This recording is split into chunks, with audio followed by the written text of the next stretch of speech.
पहले तो हम समझ आते हैं कि धीरे समय बनी है और हमारा विभाग भी थोड़ा सा बिना टाइम का है जो समय मिलता भी नहीं। अभी बिना स्नान हुए आए हो रात को भी नौकरी करे थे और स्नान करने के टाइम में उनका आप बताना आने का भी था तय था और एक वो छोटा मोटा पर्सनली विभाग का कोई काम वो भी जवाब भेजना था। 10 बजे वो भी क्यों लग गए इसलिए थोड़ा सा देरी हो गई।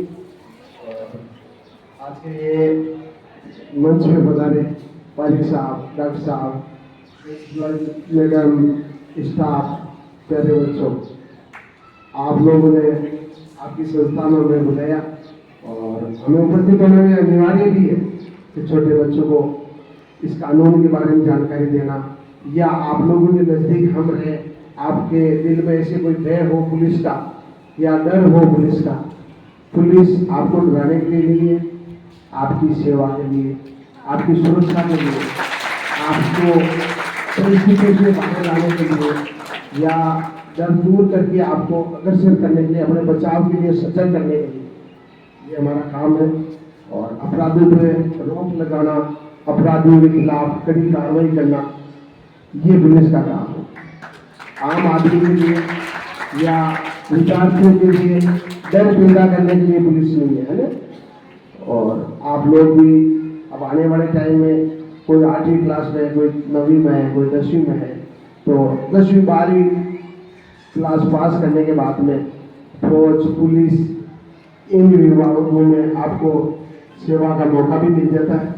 और शायद आजकल पटवारी ग्राम सेवक में ये कर दिया, ग्रेजुएशन कर दिया, उसकी तैयारी भी रखो और अपने में से ही तहसीलदार, SDM, RPS, IAS, IPS जो बड़े लेवल के अधिकारी बन रहे हैं वो भी अपने गाँव में से भी छट छट के बन रहे हैं। पहले सिटियों में से होता था, गाँव में क्या कि शिक्षा का थोड़ा अभाव था, अब इस गाँव में भी शिक्षा बहुत बड़ी मतलब कंपटीशन में है और गाँव के बच्चे भी आजकल मेरिट में आ रहे हैं, हम देखते हैं और देख रहे हैं। और आप भी अच्छी तैयारी करें, अच्छी मेहनत करें और आप लोग अच्छी पोस्ट पे लगने की तैयारी रखें। एक अपने पड़ोसी को, अपने गांव के, अपने गुरुजनों को, इनको देख के भी मेहनत करें कि ये भी तो इस सिटी पे आए गांव के आदमी है या शहर के आदमी है, तो अपन भी इनकी ये जो सेवा दे रहे हैं इस सेवा तक अपन भी पहुंचे या इनसे भी अच्छी कोई सेवा मिले अपने को, तो इनका भी नाम हो, अपना भी नाम हो, अपने माँ बापों का नाम हो, अपने गाँव और समाज का नाम हो। ठीक है। और कानून के बारे में थोड़ा सा मोबाइल के बारे में आपको जानकारी दे देते हैं। मोबाइल का कम से कम उपयोग करें। अगर उसमें कोई अच्छी चीज है, कानून आपके पढ़ाई से संबंधित है, उस ऐप को देखें। अनावश्यक मोबाइल में दिमाग नहीं लगाना।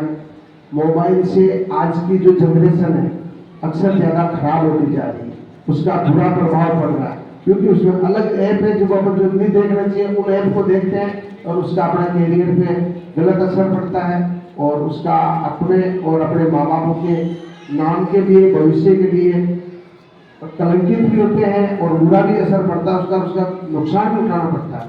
इसलिए मोबाइल को कम से कम यूज में लें और अगर लेते हैं तो अपने गुरुजी द्वारा या अपने संरक्षक को, अपने माता पिता द्वारा बताए गए कोई या एजुकेशन से संबंधित काम हो वही देखें, बाकी मोबाइल का अनुपयोग नहीं करें क्योंकि ये बुरी चीज है और इसका गलत उपयोग ज्यादा हो रहा है इनसे बच्चे।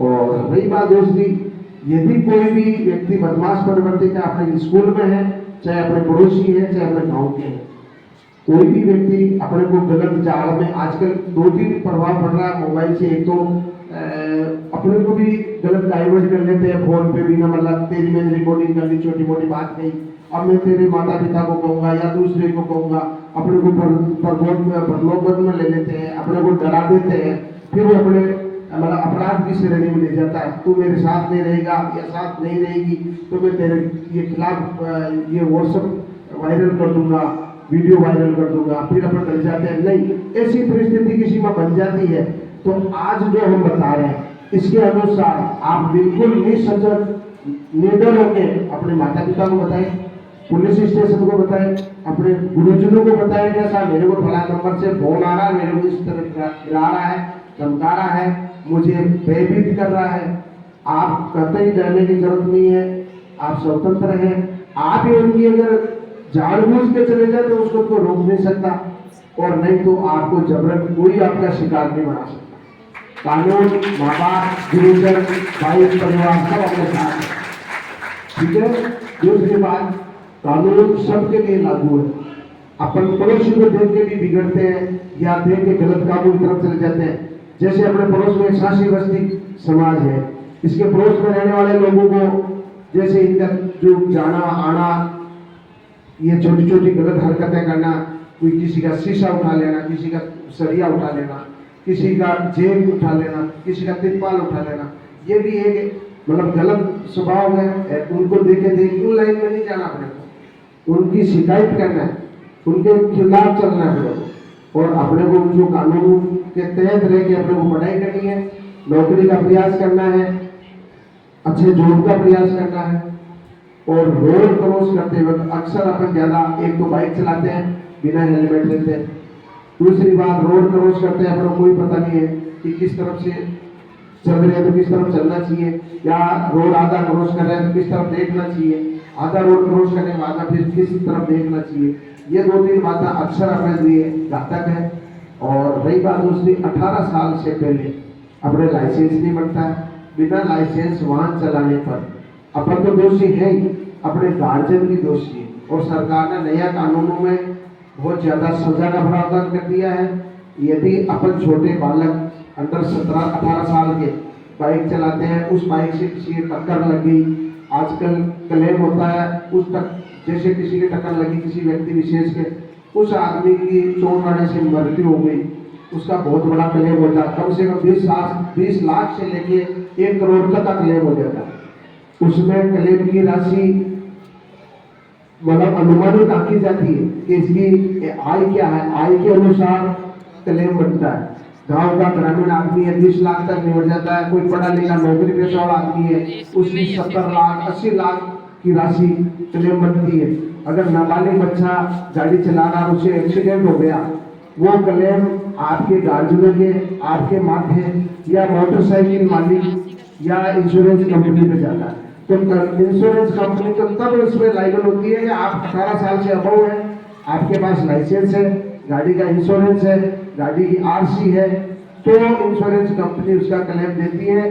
नहीं तो अपने नाबालिग बच्चे द्वारा गाड़ी चलाना, बिना लाइसेंस गाड़ी चलाना, बिना इंश्योरेंस की गाड़ी चलाना, अपने माता पिता और अपने को क्लेम करना पड़ता है। अपने पास इतना सामान नहीं है जो 50 लाख का क्लेम अपन कर दे।